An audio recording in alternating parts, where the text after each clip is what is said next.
अपने पास विचार मजबूत नहीं है तो बनेगी नहीं। तमाम आ जाते हैं आप बहुत अच्छा सोच रहे हैं, लेकिन आजकल आप व्यवहारिक है, आप छोड़िए, कहाँ पड़ गए, सारी दुनिया ऐसी है, ये कहने वाले बहुत आते हैं। आएंगे तो आदमी रह जाता है। क्यों?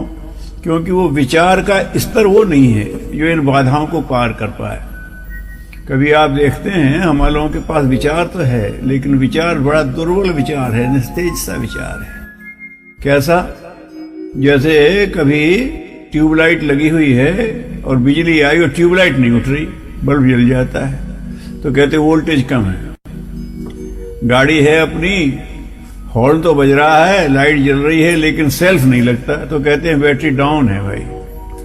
तो ये जो है, इसको सेल्फ स्टार्ट करने वाली बैटरी कमजोर है, होते हुए भी सेल्फ स्टार्ट नहीं होगी, गाड़ी को धक्का ही लगाना पड़ेगा।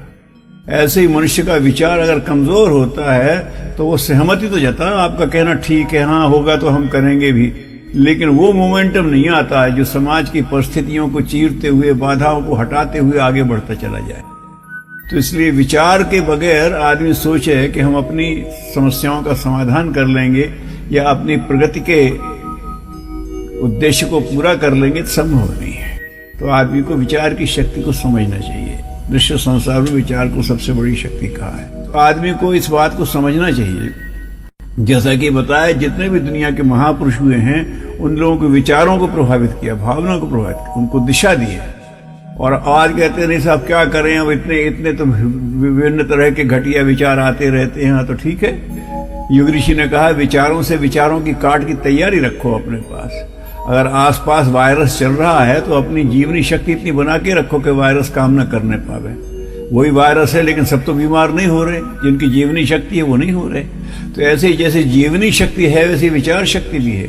अगर आपकी जीवनी शक्ति अच्छी है तो वायरस काम नहीं कर पाता, और अगर आपकी विचार शक्ति अच्छी है तो हीन विचार काम नहीं कर पाते, हीन विचारों काट के आप चल पाते हैं। तो इस तरह से आदमी को विचार का महत्व समझना पड़ेगा। लेकिन आदमी विचार के लिए आदमी समय नहीं देता, अलग से समय देना पड़ता है विचारों को मजबूत करने के लिए। उसके लिए स्वाध्याय करके, आत्मचिंतन करके, आत्ममंथन करके, महापुरुषों को उदाहरण देख करके इन विचारों को आदमी को पुष्ट करना पड़ता है। आदमी सोचता मेरा विचार हमने समझ लिया, अब भगवान करे विचार ठीक हो या नहीं।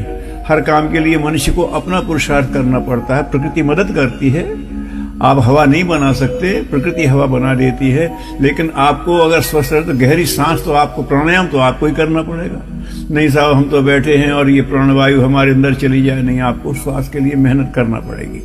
आपको सूर्य भगवान निकाल देता है, लेकिन आपको खुद बाहर खिड़की खोलना पड़ेगी, आपको बाहर आना पड़ेगा। आप धरती में उर्वरता नहीं पैदा कर सकते, बरसात नहीं ला सकते, लेकिन आपको अपने खेत को बनाना पड़ेगा, नहीं तो इससे आप फसल नहीं ले सकते। ऐसे ही अपने विचारों को तैयार करने के लिए, अपने विचारों को मजबूत बनाने के लिए भी आपको स्वाध्याय, मनन, चिंतन, निध्यासन ये सब करना पड़ता है। तो इसका महत्व समझे तो फिर ये कठिन नहीं है, क्योंकि इसके लिए आपको बहुत ज्यादा बाहर की मदद नहीं चाहिए।